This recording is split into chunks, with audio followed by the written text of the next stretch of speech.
Lalu pada saat Amin ini dibawa masuk ke dalam sel, si Budi ini tiba-tiba nyikut lengannya si Putra. Dia bilang, Put, ada perempuan Put yang ngikutin anak tuh, kata gitu. Hah? Masa iya? Ini aku udah tahu nih, ini pasti perempuan tuh hantu, maksudnya si Budi kan. Kayak mana perempuan tuh? Perempuan tuh ngegelayut di punggungnya, macam lagi digendong gitu.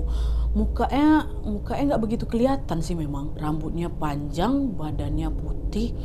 Terus ada darah dekat pinggangnya.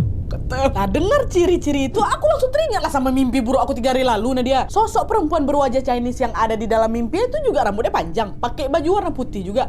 Terus yang paling identik apa? Ada rembesan darah yang ngelilingi pinggang si perempuan itu. Nah, Putra jadi curiga lah, jangan-jangan perempuan yang ada di mimpi aku kemarin tuh sama pula nih sama perempuan yang ditengok sama si Budi. Cuma itu tuh entahlah, Nat, aku nggak mau mikir aneh-aneh tuh. Dan waktu itu Putra ini masih menganggap kalau mimpi buruknya kemarin ya udah cuman bunga tidur aja, yang nggak perlu terlalu harus dipikirkan lebih jauh lah gitu. Kebetulan aja mungkin ya kan.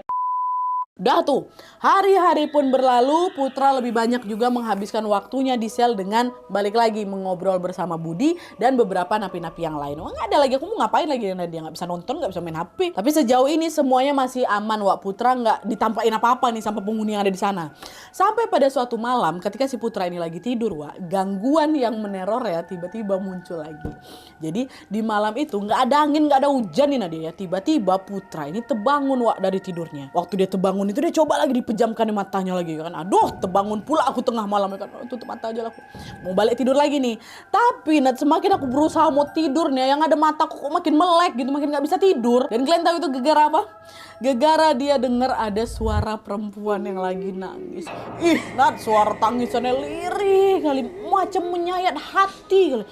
Itu suara siapa? Itu ada merinding aku. Itu suara siapa ya? Putra celingak-celinguk lah itu kan cari sumber suara itu. Nah, barulah di detik itu dia sadar, napi yang ada di ruang tahanan ini kan semua laki-laki. Dan meskipun aku nggak bisa nengok kondisi di luar ruang tahanan ini Nadia ya, aku tuh yakin kali kalau semua polisi yang lagi berjaga di Polres malam itu pasti semua laki-laki. Nah, ini suara perempuan nangis ini dari mana nih? Sadar udah ada yang nggak beres di sini, Putra pun berniat untuk membangunkan si Budi kawannya.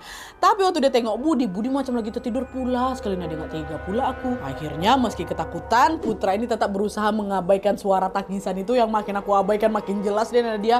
Aku baca-baca doanya, tutup mata, akhirnya dia bisa tidur lagi.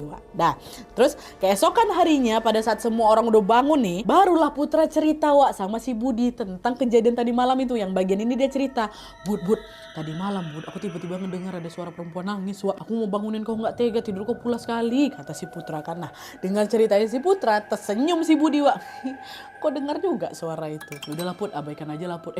Kok dengar juga? Kata si Putra. Dengar juga aku. Pura-pura tidur aku tuh.